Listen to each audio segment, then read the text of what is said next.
Deməli, mənim illərdir gizlətdiyim, sir kimi hamıdan saxladığım bir podkast seriyam var. O da Bədnəzər Görməyən Podkast adlı bir podkastım var.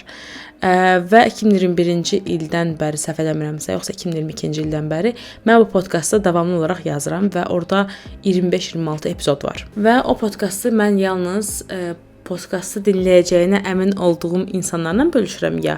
Çünki özləri mənə link istəyirlər ki, əpəri qulaq asacağam və yaxud da dostlarımla bölüşürəm, close friends-ə falan bölüşürəm. Yəni belə bir podkast seriyam var. O illərlə davam eləyir. Son zamanlarda o podkastda heç nə yazmamışam. Yəni bəlkə də 6 ay, 7 ay ola bilər. Və bunun əvvəlki YouTube videom, təhsil haqqında paylaşdığım YouTube videom və indiki videomda da danışacaqlarım mənə əsl o podkastın sadəcə olaraq videolu versiyası kimi gəlir. Bu məni çox rahat hiss etdirir. Çünki mən illərdir nəsə paylaşmaq istədikdə internetdə və s. xüsusən də əgər belə səsim varsa, görüntüm varsa və s. istəyirəm ki, həmişə o mövzular mənim peşəmlə bağlı olsun. İndi elə bir dövrümdəyəm ki, belə deyək, YouTube-a doğrudan söhbət edə biləcəyim bir yer kimi baxmaq istəyirəm.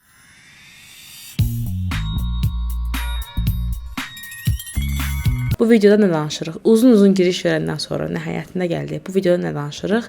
Bu videoda xaricdə yaşamaq haqqında danışılmayan mövzulardan danışırıq. Bu videonu uzun tutmaq istəmirəm, çünki onsuz da mənə elə gəlir bir çox insan artıq Instagramda, TikTokda və s. bu mövzu haqqında kifayət qədər danışıb. Hansı ki, bu əla bir şeydir. Mənə elə gəlir insanların davamlı olaraq öz fikirlərini bildirməkdən və bizə və yaxud da bir qrup insana ideal gələn mövzuların əslində heç də kifayət qədər ideal olmadığını başa salmaq üçün. Çünki mən hər dəfə Azərbaycana gedib tanışlarla falan danışanda elə bil ki, özümü məcbur hiss edirəm ki, onlara yalnız həyatımın bomba olduğundan falan danışım.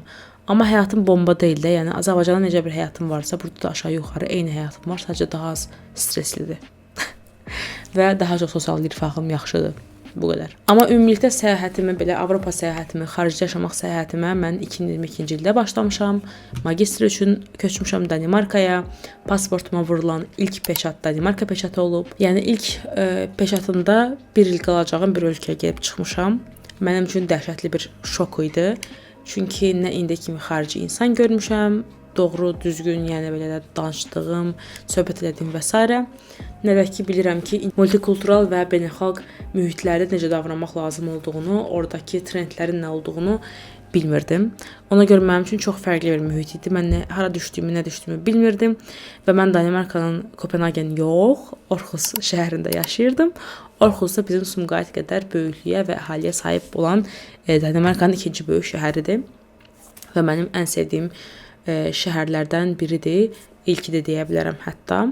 Bu Aarhusda yaşadığım vaxt ərzində ilk 3 ay mən Danimarka təhsil sistemini anlamaq, yaşamağa çalışmaq və s. və ağır bütün bunlarla mübarizə apardığım vaxt plus Qərbi Avropa ölkəsi olan, Skandinav ölkəsi olan Danimarkanın payız gələn kimi 3-də və 4-də qaralan havasını öyrəşməyə çalışırdım. D vitaminim düşür. Heç bir şeydən xoşbəxt ola bilmirəm. Davamlı olaraq nəsə yemək istəyirəm. Çünki o D vitamini düşməyi məndə yorğunluq yaratdığı qədər həmçində yemək istəyi yaradır. Və belə dəli kimi özümü nifrət etdiyim bir dövr idi də. Və heç nə başa düşmürdüm. Nə baş verir? Bədəndə nə baş verir? Ətrafında nə baş verir?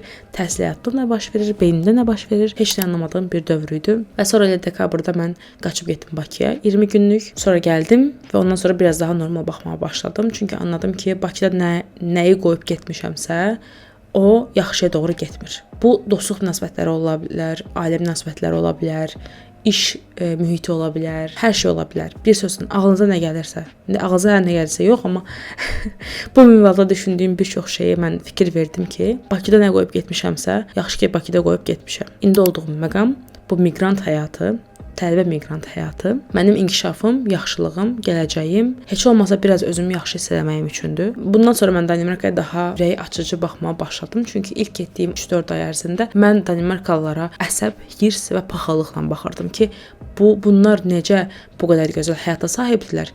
Gənclər olaraq, ölkə olaraq bu qədər yaxşı sosial rifaha sahibdirlər.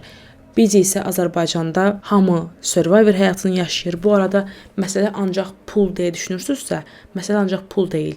Məsələnin böyük bir hissəsi pul olsa belə, məsələ ancaq pul deyil. Məsələ həm də insanların bir-birinə qarşı olan güvəni, etimadı, insanların bir-birlərinə olan münasibətləridir. Azərbaycanda artıq heç kimin bir-birinə 1 qram da olsun toleransı qalmayıb.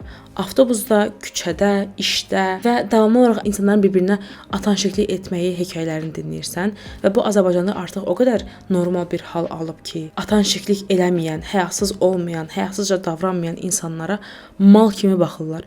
Mən Azərbaycana gələndə 3 ay əvvəl, 1 aylıq gəlmişdim. Özümü mal kimi hiss eləyirdim. Çünki kimsə mənə əgər hansısa bir pis xidmət göstərirsə, hansısa bir kafedə, restoranda, xidmət sektorunda, nə bilim, səfirlikdə, konsulluqda, nə bilim, hansısa bir yerdə kimsə mənə pis xidmət göstərirsə, mən o insanlara səsimi qaldırmıram, hörmətsiz davranmıram və ara yerdə hörmətsiz davranılan, işi yarımçıq qoyulan mən oluram. Başa düşürsüz nə demək istəyirəm? Elə bil ki, necə deyirlər, hamı bir iplikdən asılıdır. Çox nazik bir iplikdən asılıdır ki, bu dəqiqə hamı bir-birinə dava eləməsin. Bilmirəm, bunu hiss edirsinizmi? Yox, mən bunu hiss elədim. Eyni şəkildə də, bilmirəm, çox qarışıq hiss elədim.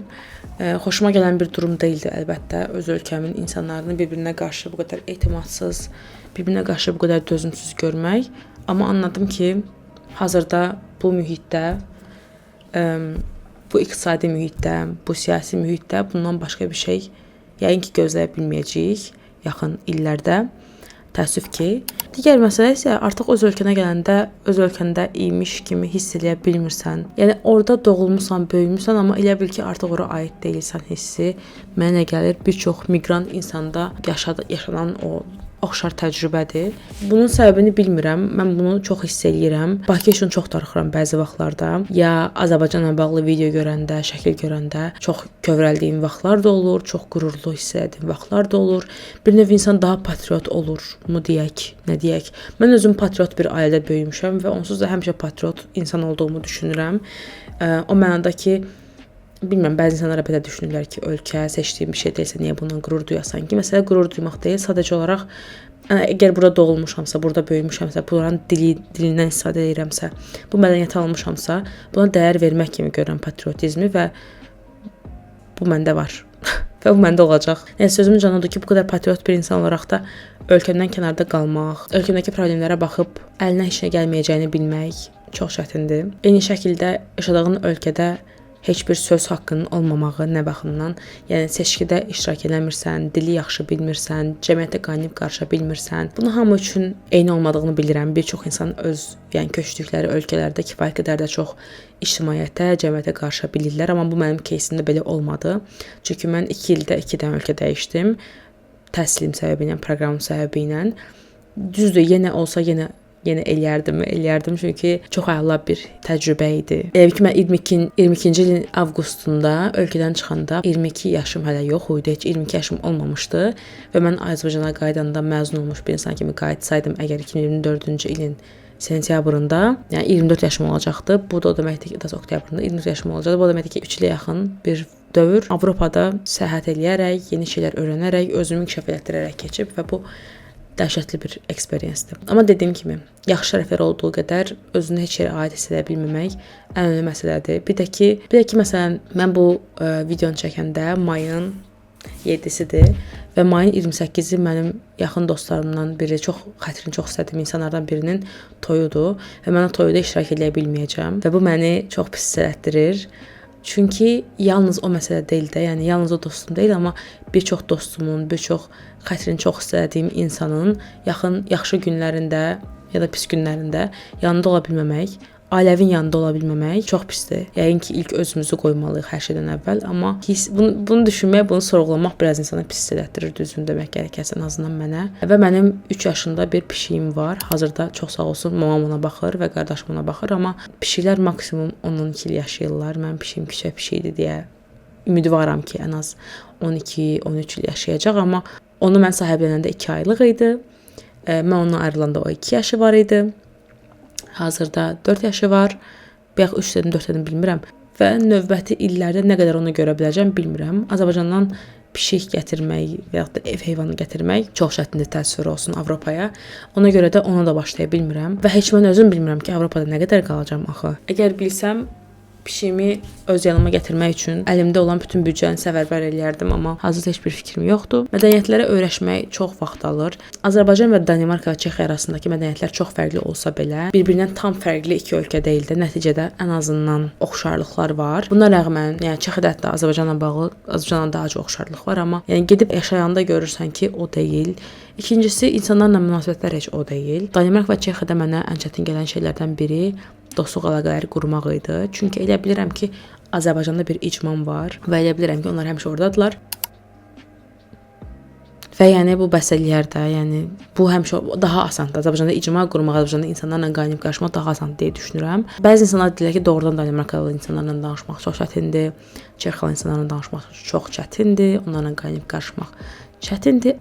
Amma bilmirəm, bu çətindir deyə mən eləyə bilməmişəm, yoxsa mənim prioritetim olmayıb deyə eləyə bilməmişəm.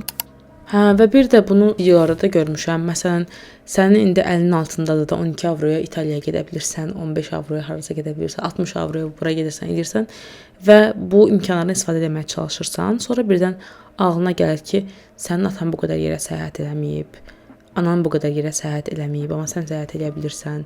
Bu imtiyazlılıq insanı biraz çox sıxır arada bir. Və fikirləşirsən ki, kaş onlara da bunu göstərə biləydim, kaş burada olardılar və s. Sonra yenə dediyim kimi, sonra anlayırsan ki, bu sənin həyatındır və özünü nəyisə görə günahkar hiss etməməlisən. Bir də əslində o qədər çox şey təsir edir ki, sənin xarici yaşamağına, yəni xarici yaşama təcrübənə. Amma eyni şəkildə ətrafında bəlkə də yüzlərlə yenə xaricdə yaşayan gənc görürsən. Hər əvəzin bir hekayəsi var. Amma Azərbaycanda özünə elədiyin müqayisə xaricdə də səni buraxmır və bu səfər də xaricdə yaşayan müxtəlif millətlərdən, hətta bəzən Azərbaycandan olan gənclərlə özünü müqayisə edirsən ki, bax filan kəs filan ölkədən gəlib, falan təhsil alıb və indi filan yerdə işləyir. İndi onun vizaya ehtiyacı yoxdur. Artıq o permanent residence alıb, nə bilim, nə edib və s. başlayırsan özün üçün şey eləməyə. Yəni bütün bu təcrübənin ən mənim üçün ağrılı hissəsi yəqin ki, qeyri-müəyyənlikdir. Hansısa bir yerdə işləyirsən, sabah işləməyə də bilərsən. Hansısa bir yerdə yaşayırsan, sabah orada yaşamaya da bilərsən. İmkanlar çoxdur və bilirəm çox imtiyazlı səslənir və doğrudan elədir. İmkanlar çox olanda isə, yəni bir dəfə ki ayağını bassın bu Avropa kimi xüsusən də daha çox ölkəni əhatə edən bir yerə, sən artıq başa düşmürsən ki, hara getməlisən, nə etməlisən, nə etsən daha yaxşı olar. Özünü ölkənə qayıdıb ailənlə bir yerdə vaxtını keçirtməlisən, onlarla ailə bağlarını gücləndirməlisən, özünə öz ölkəndə günahlanmalısan, özünə öz ölkəndə bir yer edinməlisən, yoxsa xaricə buna etməlisən. Çünki özünə ölkəndə bir yer edinmədən o ölkədən çıxanda və xaricə gələndə, xaricdə 1000 insandan biri olursan, amma həmin biliklə, həmin savadla, həmin bacarıqlarla Azərbaycanda 10 nəfərdən birisən əslində. Amma Azərbaycanda heç vaxt o icmada olmamısan deyə sən arada itirsən və xaricdə gedib işləyirsən 10 illərlə, nə qədər illərlə və artıq Azərbaycanda daşlar yerinə oturur da, bütün artıq aktyorlar, hər kəs öz yerindədir və sən ondan sonra o icmaya girmək, öz sahənin insanlarının ətrafına girə bilmək, bir mütəxəssis kimi tanınmaq daha çox vaxt alır. Ona görə hər şey çətindir, hər şey çox çətindir. 2 həftə əvvəl bir treninqdə idim və orada soruşurlardı, məsələn, öz ölkən üçün darıxdığın və burada olmayan nə üçün darıxmısan? Mən dedim ki, öz dilində danışmaq. Bunu nə baxımdan deyirəm? Bunu təhlükəsiz hiss etmə baxımından deyirəm. Çünki mən indi başıma nəsə gəlsə, mən ingilis dilində, mən bu dəqiqə ingilis dilində çox yaxşı danışıla bilən bir şəhərdə yaşayıram. Amma fikirləşirəm ki, mən indi bu dəqiqə başıma nəsə gəlsə, mən öz dərdimi neçə nəfərə danışa bilərəm, bilmirəm. Əgər məni təcili tibbi yardım maşını ilə aparmalı olsalar, orada danışacaqlarmı mən ingilis dilini, məni anlayacaqlarmı, özümü başa sala biləcəmmi, mənim dərdimə yanan olacaqmı? Xüsusən də əgər mən migrantamsa, nə qədər insan mənə doğrudan nəvazişlə yanaşacaq, mehribanlıqla yanaşacaq. Yəni bu düzdür, biraz da mühakimədən irəli gəlmiş bir şeylərdir, amma bu həm də reallıqdır ki, sən migrantsan. Günün sonunda sən migrantsan, lap buranın vətəndaşı olsan belə, bəzi insanlar var 15 il yaşayırlar və vətəndaşlıq alırlar, amma yenə də mənə elə gəlir, bu torpaqlarda böyüməməyin, buranın havasını udmamağın təsiri bilinir. Ya da nə bilim, belə Azərbaycanda yeni şeylər baş verir, morning clublar, nə bilim, açıq hava rave partilər, daha çox tamaşalar, daha çox sərgilər, daha çox konsertlər, daha çox nələrsə, amma sənə lazım olan vaxtda bunlar orada deyildi. Amma sən indi başqa ölkədəsən və bunlardan trilyon dənə var. Amma sənin sənin bir Azərbaycanlı kimi ehtiyaclarına uyğun deyirlər. Başa düşürsən demək istəyirəm. Ümumi olaraq onu demək istəyirəm ki, xarici yaşamaq əladır, gözəl tərəfləri var. Birincisi xarici valyuta. Avro ilə maaş almaq əladır. Sığortanın olmağı əladır. Bilmirəm, toksik mühitlərdən daha uzaqda olmaq əladır. Amma nəticədə yəqin ki, bizim illərimizi alacaq anlamaq ki, görəsən qoyub getdiyimiz şeyləri qoyub getməyə dəyərmi idi? Bu videonu ağlamayaraq bitirməyim üçün sağollaşıram. Özünüzə yaxşı baxın.